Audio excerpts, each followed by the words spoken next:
다 함께 조용한 기도드림으로 영상으로 드리는 새벽 예배를 시작하겠습니다.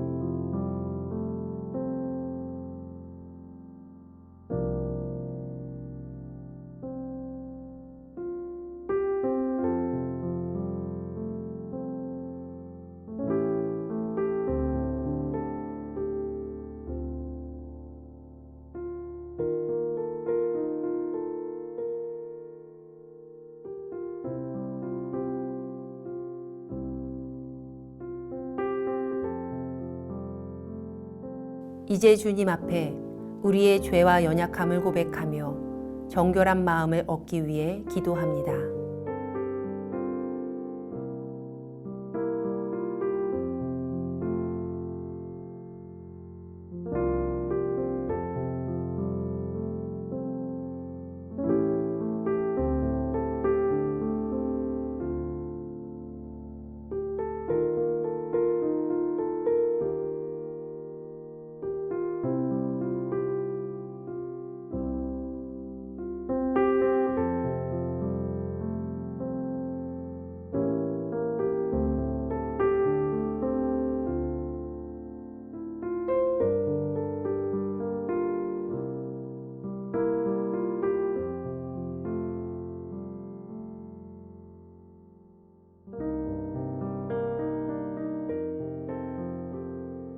사도신경으로 우리의 신앙을 고백합니다. 전능하사 천지를 만드신 하나님 아버지를 내가 믿사오며 그 외아들 우리 주 예수 그리스도를 믿사오니 이는 성령으로 잉태하사 동정녀 마리아에게 나시고 본디오 빌라도에게 고난을 받으사 십자가에 못 박혀 죽으시고 장사한 지 사흘 만에 죽은 자 가운데서 다시 살아나시며 하늘에 오르사 전능하신 하나님 우편에 앉아 계시다가 저리로서 산 자와 죽은 자를 심판하러 오시리라. 성령을 믿사오며 거룩한 공회와 성도가 서로 교통하는 것과 죄를 사하여 주시는 것과 몸이 다시 사는 것과 영원히 사는 것을 믿사옵나이다. 아멘.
우리 교회 중보 기도의 제목을 보며 기도하겠습니다.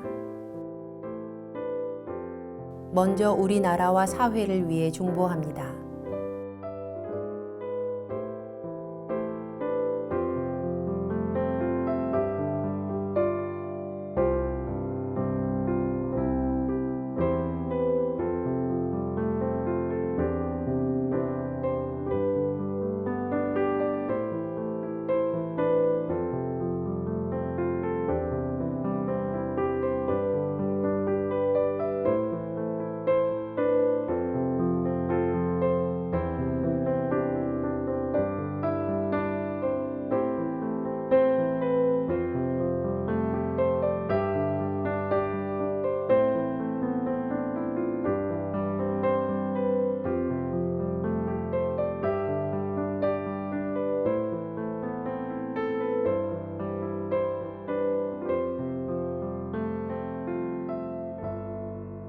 우리 교회와 진행 중인 리모델링을 위해 중보합니다.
선교지를 위해 중보합니다.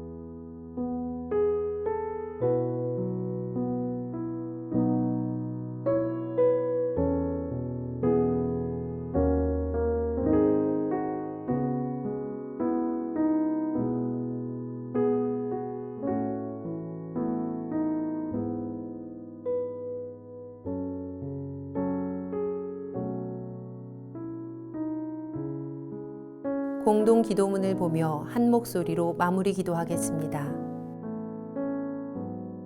우리의 기도를 들으시는 하나님, 이 새벽 하루의 첫 시간을 주님께 드리게 하시니 감사합니다. 우리가 겸손히 마음을 모아 중보하오니 하나님의 선하심과 인자하심을 따라 가장 선한 것으로 응답하여 주시옵소서. 모든 중보의 제목이 하나님의 계획하심을 따라 간증의 열매로 맺힐 것을 믿습니다. 이제 하나님의 말씀을 묵상할 때 주의 자녀들에게 듣는 귀를 허락하시고 하나님의 놀라운 뜻을 깨닫게 하여 주시옵소서. 우리를 구원하신 예수님의 이름으로 기도합니다. 아멘. 오늘 우리에게 주신 하나님의 말씀은 갈라디아서 4장 1절로 11절 말씀입니다. 내가 또 말하노니 유업을 이을 자가 모든 것의 주인이나 어렸을 동안에는 종과 다름이 없어서 그 아버지가 정한 때까지 후견인과 청지기 아래에 있나니 이와 같이 우리도 어렸을 때에 이 세상의 초등학문 아래에 있어서 종 노릇하였더니 때가 참에 하나님이 그 아들을 보내사 여자에게서 나게 하시고 율법 아래에 나게 하신 것은 율법 아래에 있는 자들을 속량하시고 우리로 아들의 명분을 얻게 하려 하심이라. 너희가 아들이므로 하나님이 그 아들의 영을 우리 마음 가운데 보내사 아빠, 아버지라 부르게 하셨느니라. 그러므로 내가 이후로는 종이 아니요 아들이니 아들이면 하나님으로 말미암아 유업을 받을 자니라. 그러나 너희가 그때에는 하나님을 알지 못하여 본질상 하나님이 아닌 자들에게 종노릇하였더니 이제는 너희가 하나님을 알 뿐 아니라 더욱이 하나님이 아신 바 되었거늘 어찌하여 다시 약하고 천박한 초등학문으로 돌아가서 다시 그들에게 종노릇하려 하느냐. 너희가 날과 달과 절기와 해를 삼가 지키니 내가 너희를 위하여 수고한 것이 헛될까 두려워하노라. 이 말씀을 함께 묵상하시겠습니다.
주님의 은혜가 가득한 아침입니다. 오늘 하루도 여러분의 삶 가운데 평강이 가득하시기를 축복합니다. 오늘은 갈라디아서 4장 1절로 11절의 말씀을 본문으로 신앙의 초등학문인 율법이라는 제목으로 함께 말씀을 나누겠습니다. 지난 시간에 우리가 함께 말씀을 나눴던 것 같이 할례를 행하고 율법을 준수할 것을 강요하는 유대교적 그리스도인들의 출현으로 갈라디아 지방의 교회들은 큰 혼란을 겪고 있었습니다. 이미 초대교회가 예루살렘 공의회를 통해서 이방인들에게는 믿음의 은혜로 받는 구원을 인정하기로 했고 할례와 유대인의 율법을 강요하지 않기로 결정을 했는데 이와는 상반되는 가르침을 가진 일단의 무리가 이방인으로 구성된 갈라디아 교회들에게 잘못된 가르침을 강요하고 있었던 것입니다. 사도 바울은 율법의 행위에 매여 실수했었던 베드로를 책망한 사실까지 언급하면서 바나바와 바울이 갈라디아에서 전한 복음이 초대교회 안의 사도들도 모두 다 동의한 내용임을 강조합니다. 또한 에바브로디도의 예를 들어서 바울과 함께 사역하는 이방인들에게 할례와 율법을 강제하지 않고 있다는 사실을 증명하기도 합니다. 그러고 나서 과연 율법이라는 것이 무엇인지, 그 역할이 무엇인지에 대해 설명을 하기 시작합니다. 바울은 신약시대 당시의 사람들이 이해하기 쉽도록 당시에 소위 초등교사 역할을 했던 후견인과 청지기 그리고 그들이 가르치는 초등학문의 예를 듭니다. 당시 로마 시민들과 같은 소위 중산층 이상의 가정에서는 자녀가 성년이 될 때까지 아이를 가르치고 보호하는 파이다고고스라는 초등교사를 두었습니다. 보통 이 파이다고고스 초등교사의 직분은 그 가정에서 일하는 교육을 받았거나 아주 지혜로운 종에게 맡겨졌습니다. 이들이 가르치는 초등학문은 스토이헤이아였는데 이 스토이헤이아는 고대 사회의 우주관과 운명론 등의 내용을 일컫는 그런 말이었습니다.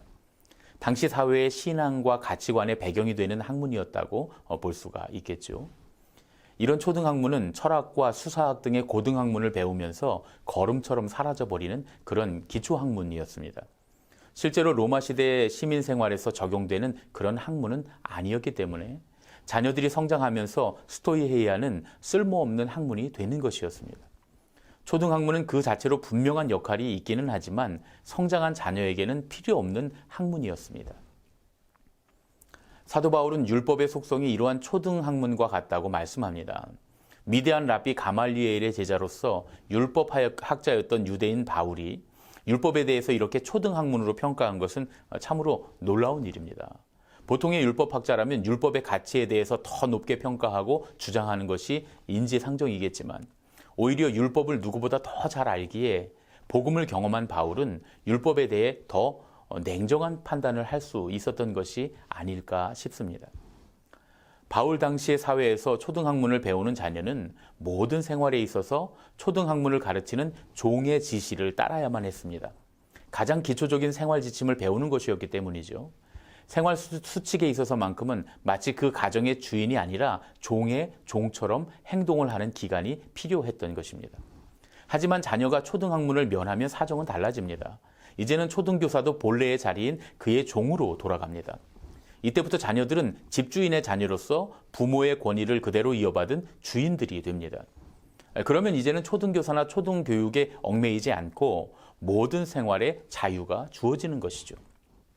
초등교육을 받은 어린이는 조각할 때 점토에 플라스틱 칼을 사용해야 할 것입니다. 만일 7살짜리 어린아이가 날카로운 조각칼과 무거운 망치를 들고서 대리석을 조각하겠다고 하면 반드시 어른들의 제재를 받게 되겠죠. 바울은 율법이 바로 그런 것이라고 설명합니다. 반대로 어른이 되면 대리석의 조각칼과 망치를 이용해서 멋진 조각을 만들 수 있게 되는 거죠. 하나님의 은혜를 따라 우리에게 주신 구원에 믿음으로 응답하는 신앙이 바로 이런 것입니다. 율법의 조항이 아닌 율법의 정신, 율법 안에 담긴 의미를 따라서 신앙생활을 하는 것이죠. 예수님께서 그리스도로 이 땅에 오시기 전까지는 모든 인류는 율법이라는 초등교사, 초등학문 아래서 종의 종으로서 살았습니다. 그러나 이제는 예수님께서 그리스도로 나타나신 사건으로 말미암아서 우리는 하나님을 아버지라 부르는 아버지와 같은 주인이 되었다는 것입니다. 그런데 이러한 은혜와 믿음의 법이 그리스도이신 예수님을 통해서 세상에 선포되고 실현되었음에도 불구하고 이전에 습관적으로 붙들고 있었던 그 신앙의 형태를 버리지 못한 사람들이 있었습니다. 이들은 자신들만 그런 형태의 신앙생활을 하면서 더 높은 신앙의 단계를 쌓아나갔다면 그럼 그들에게 별로 문제는 없었을 겁니다. 하지만 이미 더 높은 단계에서 신앙생활을 시작한 이들에게 자꾸만 자신들의 구습을 지켜야 한다고 주장하기 시작하는 순간에 큰 문제가 야기된 것이죠. 며칠 전에 구약학자인 이익상 목사님의 글을 읽었습니다. 3세기 유대교 랍비인 시메온 벤 라큐시의 이야기였습니다. 시메온 벤 라큐시는 창세기 미드라시 중에 하나인 미드라시 탄 후마 레크레카 6장에서 이렇게 말했다고 해요. 하나님께서는 하나님의 백성으로 개종한 사람들이 시내산 아래에 있었던 이스라엘 백성보다 더 소중하다. 왜 그러한가? 만약 시내산 아래에 있었던 이스라엘 백성이 천둥과 불꽃과 번개와 산이 흔들리는 것과 나팔 소리를 듣고 보지 못했다면 하늘나라의 통치를 인정하지 못했을 것이다. 그러나 이스라엘 백성이 아니면서도 하나님의 백성으로 개종한 사람들 가운데에는 이런 것을 본의가 하나도 없지만 하늘나라의 통치, 하나님의 통치를 인정하고 그의 법대로 살아가고 있다. 이보다 더 소중한 사람들이 어디에 있겠는가? 랍비 시메온의 말이 오늘 바울의 이야기와 일맥상통합니다. 예수님도 이와 비슷한 말씀을 하셨던 적이 있었죠. 요한복음 20장 29절에서 도마에게 하신 말씀입니다. 예수께서 이르시되 너는 나를 본고로 믿느냐? 보지 못하고 믿는 자들은 복되도다 하시니라. 우리가 신앙생활을 하면서 체험한 모든 것들이 다 귀한 것이지만 나와 다른 이들에게 강요해서는 안 되는 것입니다. 물론 타인의 신앙 체험을 가치가 없는 것으로 매도하거나 무시해서도 안 됩니다. 그러나 그런 체험이 꼭 나에게도 있어야 하는 것은 아니죠. 내가 이러이러한 방식으로 신앙생활을 한다고 해서 다른 사람들도 그렇게 똑같이 신앙생활을 해야 하는 것이 아닙니다. 또한 다른 사람들이 이러이러하게 신앙생활을 하고 있다고 해서 나도 꼭 똑같이 해야 되는 것도 아닙니다. 우리는 주님께서 우리에게 베풀어 주신 은혜를 따라서 구원받은 사람들입니다. 주님의 계명이 오늘 우리에게 말씀하시는 복음의 길을 따라서 우리는 모두 각자 다른 모습으로 믿음을 고백하며 신앙의 삶을 살 수가 있습니다. 그것이 복음과 하나님의 계명을 내 입맛대로 바꾸라는 말은 아니겠죠. 그렇게 한다면 그것은 다른 복음이 되니까요. 하나님께서 우리에게 베풀어 주신 은혜의 복음을 중심으로 우리 삶에 원하시는 하나님의 계명을 중심으로서 우리가 살아가는 그 신앙의 형태는 다 다를 수 있음을 인정해야 한다는 것입니다. 그렇게 할 수 있을 때 우리는 서로를 정죄하지 않고 모두가 합력해서 신앙의 선을 이룰 수 있게 됩니다. 하나님의 복음을 따라 걷는 구원의 길은 매우 간단하지만 동시에 매우 복잡할 수 있습니다. 내 삶에서 하나님께서 원하시는 길을 찾는 것은 아주 간단할 수 있지만 다른 사람의 삶에서 그것을 이해하기란 때론 매우 어려울 수가 있다는 얘기죠. 오늘 하루의 삶 가운데서 우리에게 원하시는 주님의 뜻을 따라가면서도 다른 이들의 신앙을 정죄하지 않고 합력하여 선을 이루는 그런 은혜가 함께 하시기를 예수님의 이름으로 축복합니다. 함께 기도하겠습니다. 우리를 사랑하셔서 은혜의 구원을 베풀어 주신 하나님 아버지, 오늘 우리에게 귀한 말씀을 허락하시니 감사드립니다. 주님께서 원하시는 신앙의 성숙을 이루도록 우리를 이끌어 주시옵소서. 우리를 향하신 주님의 뜻을 따라가면서도 다른 이들의 신앙을 정죄하지 않으며 합력하여 선을 이루는 믿음이 되도록 인도하여 주옵소서. 오늘도 우리의 믿음이 성장하기를 기대하시며 우리와 함께 하시는 우리 주 예수 그리스도의 이름으로 기도합니다. 아멘. 주님께서 가르쳐 주신 기도하겠습니다.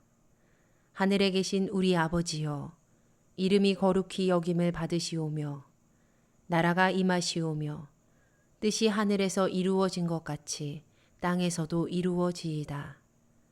오늘 우리에게 일용할 양식을 주시옵고 우리가 우리에게 죄 지은 자를 사하여 준 것 같이 우리 죄를 사하여 주시옵고 우리를 시험에 들게 하지 마시옵고 다만 악에서 구하시옵소서. 나라와 권세와 영광이 아버지께 영원히 있사옵나이다. 아멘. 각자의 기도 제목과 중보의 기도를 따라 기도하시겠습니다.